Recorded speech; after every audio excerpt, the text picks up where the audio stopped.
बिहार के पूर्णिया से सिलीगुड़ी घूमने के लिए आई एक बच्ची हुई हादसा का शिकार। नमस्कार, आप देख रहे हैं खबर समय और मैं आपके साथ मनोज कश्यप। जी हाँ, इस वक्त आप लोग के साथ सिलीगुड़ी शहर के एक निजी अस्पताल के नीचे से आप लोग के बीच में जुड़ चुका हूं, जहां पर बताया जा रहा है एक बच्ची जो है घायल अवस्था में यहाँ पर उनका इलाज चल रहा है और वह बताई जा रही है कल जो है बिहार के पूर्णिया से सिलीगुड़ी शहर के 7 किंगडम जो पार्क है उस पार्क में घूमने के लिए आई थी अपने एक टीम के साथ, और उसमें बताया जा रहा है वह जो है गो स्केटिंग करते दौरान हादसा का शिकार हो गई है। और जिनका अभी फिलहाल जो है यह एक निजी जो अस्पताल है उस निजी अस्पताल में इलाज चल रहा है, उनका परिवार के सदस्य भी यहाँ भी मौजूद है। तो पूरी जानकारी लेने की कोशिश करेंगे आखिर कैसे यह हादसा हुआ है, क्या है पूरा कहानी और कहाँ से यह लोग आए थे और किस प्रकार वह जो बच्ची जो हादसे के शिकार हुए है उनका क्या स्थिति है अभी, यह सभी विषय जानने का इनसे कोशिश करेंगे। क्या नाम? अभिजीत कुमार शरण। क्या हुआ था कल पूरी घटना? कल हमारी सिस्टर जो है, छोटे वाले चाचा की बेटी, जो कि सबसे छोटी बेटी है, परिवार की सबसे छोटी लड़की है, वो अपने कुछ ग्रुप्स के साथ विद्यालय का ट्रिप था। उसमें करीबन 24 बच्चे आए हुए थे। 12 लड़के बच्चे थे, 12 लड़कियां बच्ची थी, साथ में 2 शिक्षक मेल शिक्षक थे, एक लेडी शिक्षक थी। और ये जो बच्ची है वो लेडी शिक्षक की ही बेटी है, जो कि हमारी बहन लगती है। और ये बच्चों के साथ ही आई थी। और 7 किंगडम जो वाटर पार्क है, यहाँ पर कुछ घूमने का और एंजॉयमेंट का इन लोग का सारा ग्रुप का जो ऑफिशियल विद्यालय वाला भी कुछ ट्रिप था इन लोगों का, तो उसमें आई हुई थी। और पूरे इसमें गो कार्टिंग करने के दरमियान जो है, और उनका बाल जो है उस गो कार्टिंग के मशीन में फंस गया। और मशीन में फंसने की वजह से पूरा का पूरा सिर के ऊपर का बाल और पूरा स्कल जो है वो बहुत सीवियर वे में डैमेज हुआ था, बहुत सीवियर वे में डैमेज हुआ था। और वहाँ से फिर जो है, जो कि हम लोगों ने पता भी लगाया कि प्रबंधन ने किस प्रकार का सेफ्टी मेजर यूज़ किया था, तो किसी भी प्रकार का सेफ्टी मेजर हम लोगों को प्रॉपर नहीं दिखा, जो कि एक तरीके से फॉलो होना चाहिए था किसी भी एडवेंचर स्पोर्ट को करने के लिए। किसी भी प्रकार का कोई जैकेट और कुछ ब्रेसेस और कुछ भी चीज़ यूज़ नहीं कर रहे थे। और मैंने उनके प्रबंधन से ये बात की कि आप लोग किस प्रकार का सेफ्टी मेजर यूज़ करते हैं ऐसे स्पोर्ट्स को करने के लिए। उन्होंने बताया कि अगर बाल हैं किसी के, तो क्योंकि बाल का ही रिगार्डिंग था, तो हमने बाल के विषय में पूछा उनसे, तो उनका कहना हुआ कि हम लोग बाल को बंधवा करके फिर पैकिंग करवा करके तब आपको हेलमेट यूज़ करवा के करवाते हैं। बट हमारी बच्ची को जब हमने देखा करते हुए, जो बच्चों ने बताया वहाँ पर कि उन्होंने देखा है, और भी जो बच्चे थे वहाँ पर उन्होंने बताया, तो सब ने बताया कि बाल उनका खुला हुआ था, जिसकी वजह से वो मशीन में फंस गया। तो प्रबंधन ने इस चीज़ को कैसे अलाउ किया? अगर कुछ प्रोटोकॉल्स होते हैं किसी एडवेंचर स्पोर्ट्स को करने के लिए, बिना सुरक्षा व्यवस्था बिना सुरक्षा, लोग वहाँ पे हाँ, गो कार्टिंग करवा रहे हैं। अगर सुरक्षा व्यवस्था थोड़ी सी चौकस होनी चाहिए, जिसकी वजह से ऐसी दुर्घटना ना हो। इसके बाद भी जो है, बता रहा हूँ, इसके बाद भी क्या है कि जब वो वहाँ से हॉस्पिटल के लिए जाते हैं, एक टोटो पर उन्होंने व्यवस्था की उस बच्चे की, जिसका कि पूरा का पूरा सिर खुला हुआ है, इन्फेक्शन के बहुत ज़्यादा चांसेस है, सेप्टिक होने के चांसेस हैं। उस पोजीशन में उस बच्ची को एक टोटो पर, खुले टोटो पर, कोई एम्बुलेंस की व्यवस्था उनके पास नहीं है। अभी भी उनसे बात हुई हमारी, सवेरे में वो लोग आए हुए थे, कुछ उनके ऑफिशियल्स आए हुए थे, मैं उनका नाम अभी नहीं ले सकता, मुझे याद नहीं है, बट वो आए थे। कुछ ऑफिशियल्स क्लेम कर रहे थे कि हम 7 वंडर्स से आए हैं। तो मैंने पूछा कि आपके पास एम्बुलेंस है या नहीं, सेफ्टी मेजर्स के बारे में सारी बात मैंने की, तो उनका कहना हुआ हमारे पास एम्बुलेंस ही नहीं है। मैंने उनसे पूछा भी कि जहां आपके पास 700, 800, 1000 लोग आते हैं पर डे अम्यूज़मेंट पार्क में एंजॉय करने के लिए, और जहां पर हैवी रिस्क इन्वॉल्व है, तो वहां पर आप किसी प्रकार का एम्बुलेंस आपने नहीं रखा है, सेफ्टी मेजर आप प्रॉपर ढंग से यूज़ नहीं कर रहे हैं। और उसके बाद भी वो टोटो में लेके आते हैं, एक नॉर्मल से नर्सिंग होम में लेके जाते हैं, जहां पर किसी प्रकार की आईसीयू की व्यवस्था नहीं है। और जिस प्रकार का जो विभत्स आप देखेंगे, उस हिसाब से आपको भी देख के लगेगा कि ये हायर सेंटर का ही केस है, जहां पर छोटे सेंटर पर इसका इलाज नहीं हो सकता है। तो वहाँ से फिर दूसरे नर्सिंग होम वाले ने एम्बुलेंस करके दिया हमें, मतलब जो उनकी मदर थी, मैं तो था नहीं, हम लोग फिर रात के 9 बजे पहुँचे हैं। तो उनकी मदर उस अवस्था में, उस मदर ने उनको वहाँ से लेके नियोटिया लेके आया। हमसे बात हुई तो हमने बोला कि आप नियोटिया लेके आओ, one of the best centre है ये बंगाल का, जहाँ पर आपको सारी फैसिलिटीज़ हैं, सारे एमिनिटीज़ हैं और सारे डॉक्टर्स अच्छे हैं, तो यहाँ पर आप आके करवाओ। तो वो यहाँ आए। यहाँ पर भी जो करीबन 5 बजे से हमारी बच्ची यहाँ आई हुई थी और 5 बजे से लेकर 9 बजे तक प्रोटोकॉल्स वगैरह के अकॉर्डिंगली ये लोग जो प्राइमा जो इन्वेस्टिगेशन करते हैं, जो प्राइमर ट्रीटमेंट करते हैं, प्रिमिटिव ट्रीटमेंट करते हैं, डॉक्टर्स ने विजिट किया। डॉक्टर्स ने बताया कि इसको हम लोग जितना जल्द से जल्द ऑपरेशन कर दें तो बच्ची के लिए बहुत बेहतर रहेगा और हम लोग इस चीज़ को फिर एज इट इज़ रिकवर करने का प्रयास करेंगे। बट 7 किंगडम वाले कोई भी प्रबंधन के लोग यहाँ अवेलेबल नहीं थे। माता जी उनकी अवेलेबल थी जो कि उस कंडीशन में नहीं थी कि किसी प्रकार का वो कुछ करवा पाती, ठीक है। तो उनके साइड से भी किसी प्रकार का कोई इनिशिएटिव नहीं हुआ कि अगर ओटी की रिक्वायरमेंट है तो वो ओटी अरेंज करवाए, या कुछ इन्फ्लुएंस ही यूज़ करके किसी प्रकार से ओटी यूज़ करवाना था उनको कि बच्चे हमारी ओटी में चले जाए। हम लोग जब 9:30 बजे पहुँचे हैं तब पता चला कि हमारी बच्ची अभी तक इमरजेंसी वार्ड में ही है। तो फिर हम लोगों ने हायर ऑफिशियल से बात किया कि सर आप हमारी बच्ची को ओटी में जल्द से जल्द लीजिए। जब डॉक्टर ने हमें इन्वेस्टिगेट करके बताया कि जल्द से जल्द ऑपरेशन हो तो आप जल्द से जल्द इसका ऑपरेशन कीजिए। उसके बाद इनका ऑपरेशन हम लोग 9:30 बजे बात किए हैं और 10 बजे से हम लोगों ने ऑपरेशन चालू करवाया। हादसा होने के बाद भी प्रबंधन कोऑपरेट नहीं कर पाए, हम लोग अवेलेबल नहीं थे और जो मदर हैं वो तो बहुत विभत्स हालत में थी। उनसे तो कुछ समझ नहीं पा रही थी और क्या करना है नहीं करना है। अगर हॉस्पिटल प्रबंधन में किसी प्रोटोकॉल में लेट हो रहा है तो अगर 7 वंडर्स वाले हैं जो कि यहाँ के लोकल हैं तो वो तो चीज़ों को देख सकते हैं, वो समझ सकते हैं कि भाई ये जल्द से जल्द इसका अगर इनका काम ही करवा दे। कंसेंट तो साइन कर ही देंगे क्योंकि उनको काम करवाना है, इसीलिए वो आए हैं। कंसेंट के लिए आप मदर को यूज़ कर लेते कि हाँ मैम आप साइन कर दीजिए, अदरवाइज हम सारा लाइन ऑफ ट्रीटमेंट आपको लगवा देते हैं, करवा देते हैं। बट किसी प्रकार का इनिशिएटिव उनके साथ में नहीं रहा। अब जब हम लोग आए हैं तो फिर 10 बजे रात में ओटी चालू हुआ और करीबन 2 बजे रात तक ओटी चला है। उसी बीच में करीबन 12 बजे ओटी से ही डॉक्टर आए। उन्होंने बताया बुला करके कि लेट होने की वजह से या जो भी कारण बोलिए, लेट होने की वजह से मेनली कि हम उसको जो इंक्लूजन निकला है उसको हम रीयूज़ नहीं कर पा रहे हैं, हम लगा नहीं पा रहे हैं क्योंकि वेंस वगैरह उसके विजिबल नहीं हैं और दिख नहीं रहे हैं, माइक्रोस्कोपिक लेवल पे भी नहीं दिख रहे हैं, तो हम इसको अटैच नहीं कर पाएंगे। अगर अटैच करते हैं तो ये ऑपरेशन अनसक्सेसफुल होने के मतलब 100% चांसेस हैं, मतलब ये वेस्ट ऑफ ऑपरेशन हो जाएगा।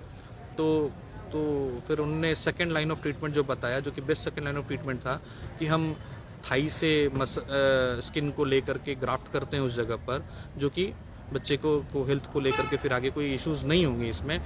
बट एक उसमें इश्यूज़ ये है कि वहाँ पर आपका हेयर ग्रोथ डेवलप नहीं होगा। लड़की बच्ची है, 17 साल की है, हेयर ग्रोथ उसके लिए इस एज पर काफ़ी मायने रखता है। और आज भी उससे बात हुई बच्ची से, क्योंकि ऑपरेशन के बाद वो एचडीयू में है, अभी भी एचडीयू में है। एक बार मैं मिलने गया था, काफ़ी सेल्फ कॉन्फिडेंस बच्ची का काफ़ी लूज़ है, काफ़ी परेशान है, भैया क्या हो गया, कैसे हो गया, कैसे चीज़ें ठीक होगी नहीं होगी, हो भी पाएगी या नहीं हो पाएगी। तो अब बच्ची को तो ढाढ़स बना करके हम लोग अभी ट्रीटमेंट करवा रहे हैं। अभी तक बच्ची हमारी जनरल वार्ड या फिर केबिन तक आई भी नहीं है, जो हमारे साथ रह सके, जो हम लोग उसको कंसोल भी कर सकें। डॉक्टर्स का कहना हुआ जैसा सिचुएशन में है, बच्ची अभी ट्रॉमा में है, तो मे बी आपको काउंसलर्स वगैरह की ज़रूरत पड़ सकती है, काउंसलिंग वगैरह के सेशंस हो सकते हैं। बच्ची कितनी बोल्ड है नहीं बोल्ड है अभी वो बता नहीं पा रहे हैं। तो देखते हैं, कहीं ना कहीं मतलब 7 वंडर्स के पूरे सेफ्टी के नेग्लिजेंस और सेफ्टी के बाद का भी जो प्रोसीजर है, प्रबंधन का भी जो रवैया जो रहा है ना, वो काफ़ी इग्नोरिंग रवैया रहा है। क्योंकि अगर इतनी बड़ी संस्था चला रहे हो, इतने पैसे आप बना रहे हो, लोगों से हमसे बना रहे हैं पैसे, और हमारे लिए अगर आप सिर्फ वो सुविधा नहीं दे पा रहे हो, हमारे बच्चे अगर जा रहे हैं, अगर वो उनके मौत का कारण हो रहा है, तो ऐसी जगह पर जाना ही क्यों है। अब तो हम तो लोगों से रिक्वेस्ट करेंगे कि जिस जगह पर इस प्रकार के सेफ्टी मेजर्स नहीं हैं, काइंडली अपने बच्चों को वहां ना भेजें, कि कल की डेट पे ऐसा ना हो कि आपके बच्चों के साथ भी ऐसी घटना हो जाए और कल के समय पर फिर आपके लिए भी ऐसी व्यवस्था।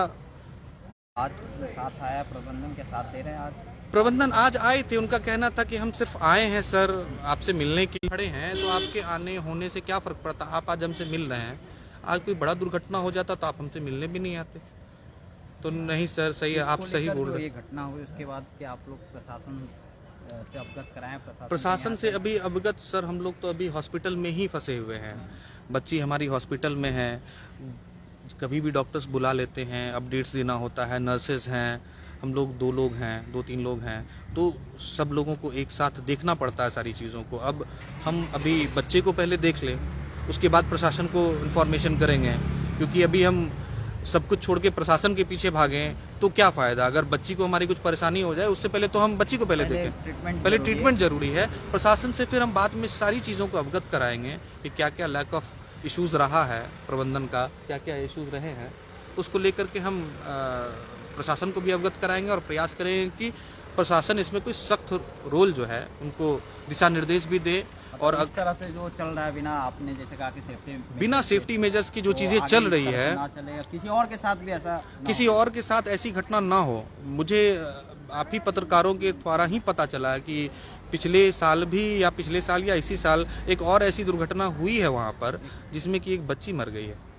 और उस समय भी जो पत्रकारों का कहना, मतलब पत्रकारों के माध्यम से मैं बता रहा हूँ, मेरा अपना कोई इसमें अपडेट नहीं है मेरे पास में, पत्रकारों के द्वारा ही पता चला कि उस समय भी प्रबंधन के पास में एम्बुलेंस नहीं था, आज भी प्रबंधन के पास एम्बुलेंस नहीं है। एक जब इतनी बड़ा फर्म अगर आप चला रहे हैं, तो आपके पास एक छोटा सा एम्बुलेंस की व्यवस्था क्यों नहीं है? जहाँ पर 700 लोग आते हैं, जहाँ पर उनकी सारा मतलब रिस्क इन्वॉल्व है, सारी चीज़ों में रिस्क इन्वॉल्व है, वहाँ पर आप एक एम्बुलेंस की व्यवस्था क्यों नहीं है? फर्स्ट एड की व्यवस्था क्यों नहीं है? हाँ, ये सारी चीज़ें होनी चाहिए, सेफ्टी गियर्स होने चाहिए प्रॉपरली। अगर आप कुछ भी करा रहे हैं, जहाँ स्टंट होता है तो स्टंट के गियर्स होते हैं, तो आपको सारे गियर्स फॉलो करने चाहिए, जो नियम कायदा उसको फॉलो करना चाहिए। अब ये फॉलो नहीं कर रहे हैं, इसके कारण लेकर यहाँ के प्रशासन को भी देखने की आवश्यकता है, प्रशासन को जानने की आवश्यकता है, क्योंकि इलाके में ये आपके जगह के लिए एक गलत न्यूज़ जाएगी लोगों पे कि आपके प्रबंधन में, आपके प्रशासन में भी कमी है, क्योंकि प्रशासन इस चीज़ों को देख नहीं रही है। हम लोग बाहर से आ रहे हैं, हम लोग अगर अररिया से आ रहे हैं, दूसरे स्टेट से आ रहे हैं और आपके चीज़ों को उपभोग कर रहे हैं और आपके स्टेट में हम पैसा दे रहे हैं, तो आपके प्रशासन की भी जवाबदेही बनती है कि अगर कोई आ रहा है, कोई पर्यटक आपके पास आ रहा है, तो उनको आप लोग सही तरीके से वेलकम भी करें और उसका आप रिस्पेक्ट भी करें और उसको एक सेफ्टी प्रोवाइड करें। अगर हम सेफ्टी फील नहीं करेंगे तो आपके पास आएंगे ही नहीं। अभी आप क्या प्रबंधन से और प्रशासन से क्या मांग कर रहे हैं कि इस पर आगे आगामी दिन में इस तरह से किसी के साथ ना हो? और आगामी दिन में प्रशासन से तो पहले मैं चाहूँगा कि एक सख्त रवैया उनके अगेंस्ट लगाया जाए और सख्त कार्रवाई की जाए कि इस प्रकार का लैक ऑफ जो चीज़ें हैं उनके पास चल रही है और किस प्रकार से इतने दिन से वो चला रहे हैं। ये 7 किंगडम आज का तो खुला हुआ कोई चीज़ नहीं है, ये बहुत सालों से चल रहा है और बहुत सालों से अगर ऐसी सी दुर्घटनाएं हो रही हैं तो अभी तक प्रशासन को तो कार्रवाई कर देनी चाहिए थी। अभी भी कार्रवाई नहीं हुई, तो मैं चाहूँगा कि इस माध्यम से ये कार्रवाई हो कि अगर कोई भी आते हैं, कोई अगर गरीब आ रहा है, कोई भी आ रहा है, अगर मान के चलिए कि किसी की अफोर्डेबिलिटी नहीं हो कि हम नियोटिया जैसे संस्थान में इलाज करवा पाएँ, तो उनका बच्चा तो इस अवस्था में जीवित ही नहीं रहेगा, क्योंकि ऐसी सुविधा पूरे बंगाल में कहीं नहीं अवेलेबल है। और अगर ऐसी व्यवस्था नहीं अवेलेबल है, अगर हम यहाँ आ रहे हैं और अगर किसके पास पैसे नहीं हैं, हम लोग पूरा जमा पूंजी लगा करके अभी बच्चे का इलाज करवा रहे हैं, ठीक है। अब इस अवस्था में अगर कोई जमा पूंजी नहीं लगा पाए, किसी के पास ना हो, तब तो बच्चे की ज़िंदगी के साथ खिलवाड़ है। आप 5 मिनट के एंजॉयमेंट के चक्कर में बच्चों की ज़िंदगी के साथ खेल रहे हैं।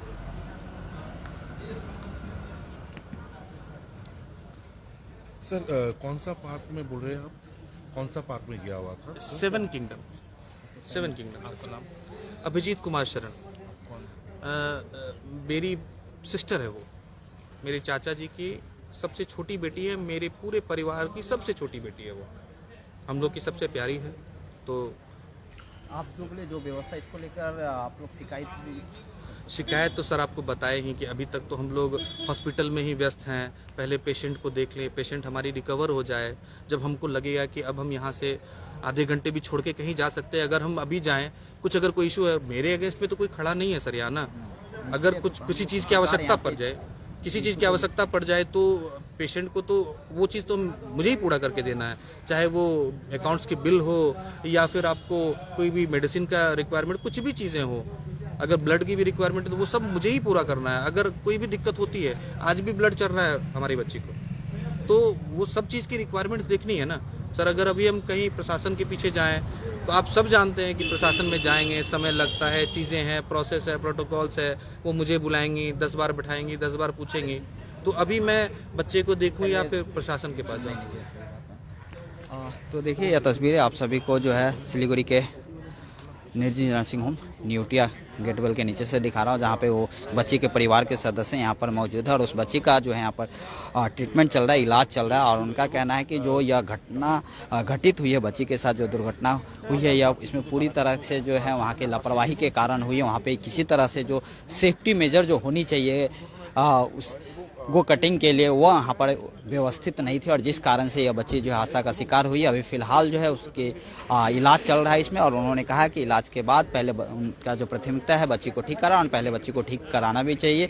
और उन्होंने बोला कि इसके बाद जो है इसको लेकर अगर जो उचित कदम है उठाने का वह इसको लेकर कदम उठाएंगे। वहीं इस खबर यह दिखाने का मकसद यही है कि अगर किसी तरह का कोई भी जो पार्क हो या फिर किसी तरह का कोई घूमने का जगह हो, वहाँ पर सुरक्षा व्यवस्था वहाँ के प्रबंधन को रखने का जरूरत है। और उन्होंने जिस प्रकार से कहा कि सुरक्षा व्यवस्थाएं पूरी तरीके से जो है लापरवाही बरती गई है, जिस कारण से यह हादसा हुआ है, तो इसको लेकर जो है अब जो है प्रशासन को भी देखने की ज़रूरत है और नज़र रखने की ज़रूरत है कि आखिर जो उनके इलाके में जो चीज़ें चल रही है वह ठीक है कि नहीं, वहाँ पर सुरक्षा व्यवस्था सही है कि नहीं, यह सभी चीज़ देखने की ज़रूरत है। तो जी हाँ, आप लोग इस खबर को लेकर क्या सोचते हैं और यह जो घटना दुखद घटना हुआ है, दुखद घटना उस बच्ची के साथ, इसको लेकर आप लोग क्या सोचते हैं और किस तरह की व्यवस्था प्रशासन को उस तरह के जो प्रबंधन है, उस तरह के जो पार्क है उसके ऊपर उठानी चाहिए, उस सभी समस्याओं को ठीक करने के लिए। इसको लेकर आप कमेंट करके जो अपनी प्रतिक्रिया है वह जरूर व्यक्त कीजिएगा। और इसी तरह से शहर के तमाम खबरों के लिए देखते रहे खबर समय हर समय। बहुत बहुत